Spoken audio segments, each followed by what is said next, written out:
welcome back. If you watched my last vlog, you can watch it here or here, I don't know. You'll know that last week was my birthday. I get really excited about my birthday. I don't know why, I still feel like a kid. I don't have anything special planned ever. I don't have parties planned. I don't have big gifts coming. But just the thought of having a birthday puts me in such a good mood. And it also makes me reflect upon things. So about what I've been doing in the past year, what I want to accomplish or achieve in the following year. So I thought it would be nice to make a little video about my ultimate bucket list, about things that I want to accomplish, things I want to buy. Nothing too deep, nothing too heavy or too sentimental, just silly things, mostly material that I would love to have in my lifetime. And I don't know, some might call it putting it out in the universe, some might call it manifesting. I call it a great little inspiration list for my dear husband when he does not know what to give me for my birthdays. And to celebrate this very momentous occasion, I had to get a cake. Look at this. I'm dying. So we're gonna blow some candles, cut a piece of cake, have a slice or two, and talk about my bucket list.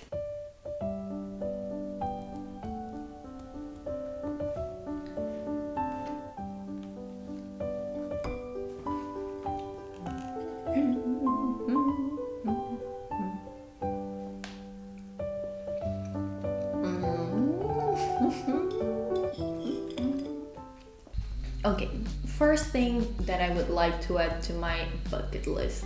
I feel like after being stuck at home for such a long time has put everybody in the mood for traveling. But this place is one that I have been in love with for many years now. And I feel like it is the perfect place if you want to make that countryside fantasy come true. It is a resort called the Gleneagles. It is located in the Scottish Highlands, so in the middle of Scotland. And it is just honestly such a dreamy place. First of all, they have this bunch of activities that are very traditional to the countryside. So they have shooting, they have fishing, they have golf, they have tennis, they have a bunch of arts and crafts, they have gardening. The hotel is absolutely fantastic in terms of architecture, so it has that hunting lodge kind of aesthetic to it, which I really love. It also has amazing cuisines, great restaurants and bars. They actually have a speakeasy inspired bar that I'm really curious to try. I just feel like it's one of those places that make you forget everything else that is happening in the world. It just looks magical, and if you follow their Instagram, you will see that they are so attentive to detail and they like to tell a story through hospitality. They're always doing events, they are always trying to showcase all of the features that the hotel has to offer. I don't know, I feel like it would be a very magical place to stay in. Ideally would be a place that I would go like every year. That would be the dream, but at least once I would like to go to the Gleneagles. And speaking of amazing hotel experiences, and this is not exactly a hotel, but I would love to go on a ride on the Orient Express. If you don't know, the Orient Express is a train and it has been made famous by Agatha Christie's book, Murder on the Orient Express, of course. The story takes place in the 20s, so it has that old glamour and glitz kind of perfume to it. And they kind of maintain the train the way it has been for years. So it's kind of a travel through time experience. If you've ever traveled by train, you know that it is not exactly the most glamorous thing to do, especially if you're traveling through Europe and you just want to get from point A to point B. You're just going to sit at the train and that's it. There's not going to be any charm to it. The Orient Express is an actual experience, and my preference would be to get an actual room. So they have this beautiful room that is all made with tapestry and beautiful draping and wallpaper, and you have this fluffy, amazing bed, and you get a little living room and you get a little bathroom with a shower. It's just very unique, and I think that I would never have anything like it ever again, so I would love to experience it at least once. It is also part of the Belmont group, which is one of the most luxurious hotel groups out there, so you know that the service will be amazing. They have a beautiful restaurant cart with live music. They have amazing bar. One of those things that you feel like you would need to be born in a different era to experience, but you can actually do it now. Third thing that I would put on my bucket list is an Alpine Christmas fantasy. Now, let me explain. I love the winter, I love the cold, and I love a Christmas that is snow covered. And I grew up with a big family that celebrated Christmas all together. And since moving here, especially with the emergency and the pandemic in the middle of it, I have not been able to go home and celebrate it the same way. So I would love to just have all of my family in a ski lodge celebrating Christmas together. Kind of like, you know that scene from Home Alone when they are on Christmas morning and they are at the plaza and there's snow outside and everybody's in their pajamas and their robes and they're opening presents.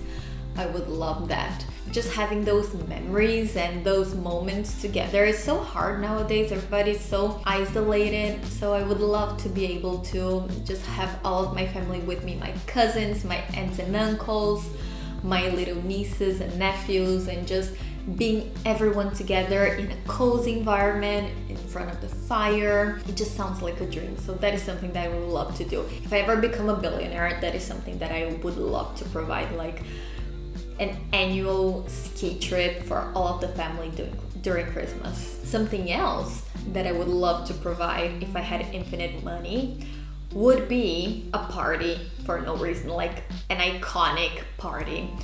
There is this ball from Truman Capote, the famous writer, that he used to do in the 60s, which is called the black and white ball. So it was basically the most important event of the social calendar, and people from all over the world would participate, and it would be a masked ball, and women would be in gala attire, and you just see the pictures from those parties. And I don't know, just the thought of having a party just to have a party seems like such a nice thing to do. And honestly, I feel like nowadays, and maybe I'm being invited to the wrong parties, that is very likely, I feel like people don't put enough effort and thought into parties anymore. It is just people gather around a couch listening to somebody's playlist while eating chips and having wine, which is perfectly fine. I'm not saying that I don't love those moments, but I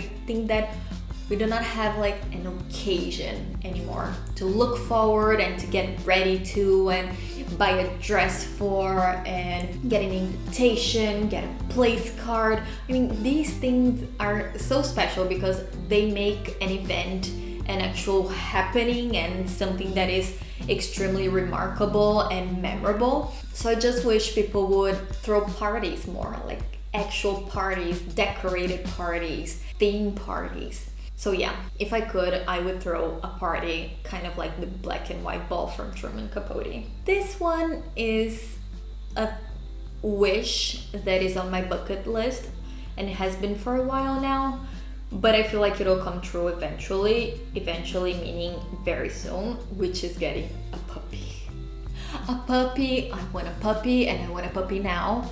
I know that it is not something that you can do just because you want it. You have to have the right conditions, you have to have the right space and the time to dedicate to a puppy. So that is why we don't have a puppy yet, but it's something that we really want. We almost got a puppy this year, But we were very responsible, and we thought that given that it is not the perfect timing, we want our puppy to be the happiest puppy, how many times can I say puppy, in the whole world. So we decided to hold on for a minute and revisit the subject when the time is right.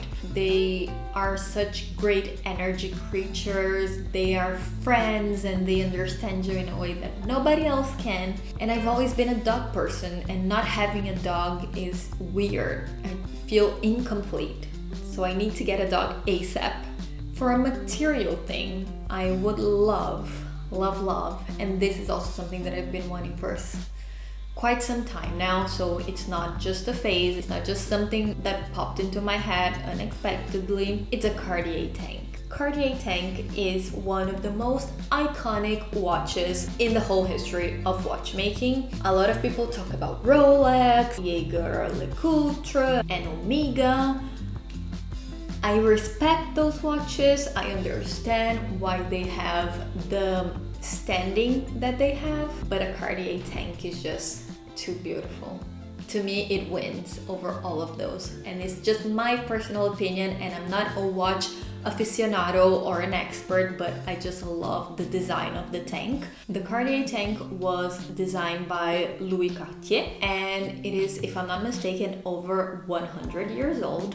So you know that a design is truly amazing when it lasts for so long and never stops being relevant. It is a very simple watch when you look at it, but its simplicity, it's what communicates all of its elegance. It has been redesigned in many variations. So you get the tank Française, the American, you have the tank Solo. It is a very versatile watch. The clean and simple lines allow it to be worn either during the day in a more casual environment, in the office with a more business attire. It is just one of those watches that communicate elegance without having to scream it, just whispers it. And I mean, don't take my word for it, it has been worn by the most amazing, stylish people over the course of history. Fred Astaire wore it, Ingrid Bergman wore it, Jackie Kennedy. It just goes to show that you don't need to be that flashy to actually communicate that you are elegant and chic and sophisticated. It is just the perfect symbol of how elegance, when it's understated, is done at its best. So yeah, I would love a Cartier tank, preferably with a gold case and an alligator strap, but I'm not gonna be too picky. You can give me any tank that you'd like. I would love it anyway. Okay, this one is kind of something that I have to do myself, so it's not actually something that I can buy or that someone can actually gift me. It's something that I just have to do, which is reading Anna Karenina cover to cover. This is something that I have to do before I die. I cannot keep doing this. I've tried so many times. I respect Lev Tolstoy. I understand that Russians like to describe things in a very detailed manner, and I just feel like it's something that I have to learn how to get on with. I mean, I've tried to... Honestly, I must have tried at least 15 times. But I never get to the train part. I mean, I get through the ball, the part where they eat, and the skating and all of that, but I never get to the end. I'm just such a slow reader. Such a slow reader. I wish I was one of those who can read books and like till 4 in the morning and not fall asleep, or bring a book with you in a train and actually read it.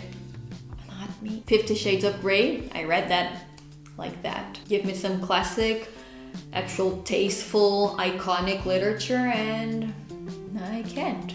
And a final thing that I would really love, and this also depends on me, so it's not something that someone can give me, it's not something that people can do for me. I would love to learn German. I am a person who loves learning languages. I know English, as you can see. I've been learning Italian now for 4 years, 5 years, which I think I'm getting pretty good at. I know a little bit of French, which I studied for many years as well. And I think that what's missing in my little set of languages that I speak is some German. When I was younger, I thought German was kind of a weird, tough, rough language. But as I've gotten older, I've learned to appreciate it, especially because the languages that I've learned are mostly Latin languages. So French, Italian, Portuguese, which is my native, are all very based on Latin, and German would be just a whole new language. So I think that would be a very cool challenge. It would also be very hard, obviously. So I think it would be a great accomplishment to be fluent in German. Not only speak it, but be fluent at it. And be able to just read text in it and read books and listen to German operas, which is a bit of a challenge, I have to say. I once went to a Wagner opera and, you know, that ring, no one finds it. I mean, it was pretty long. So when you don't understand what they're saying, it feels even longer. I'm pretty sure there is a lot more that I would like to have in my bucket list, such as mastering the art of bread making, finally learning how to ride a bike, being able to teach someone something, plant a tree, write a book, whatever. But I can't remember anything else at the moment.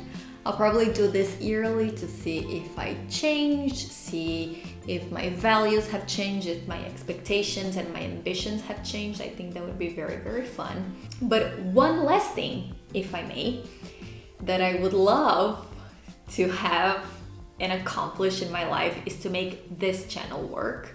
I really want this to work just so that I have something that is mine, preferably something that makes money, so eventually being monetized and being able to do partnerships and stuff like that, usual YouTube stuff.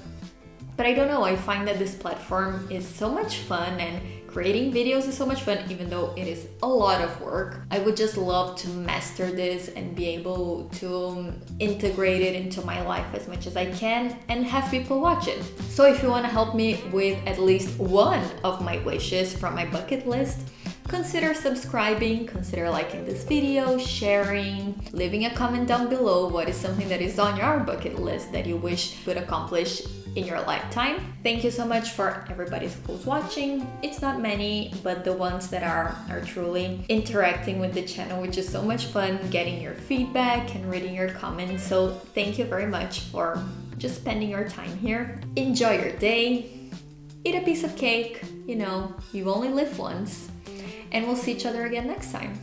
Bye!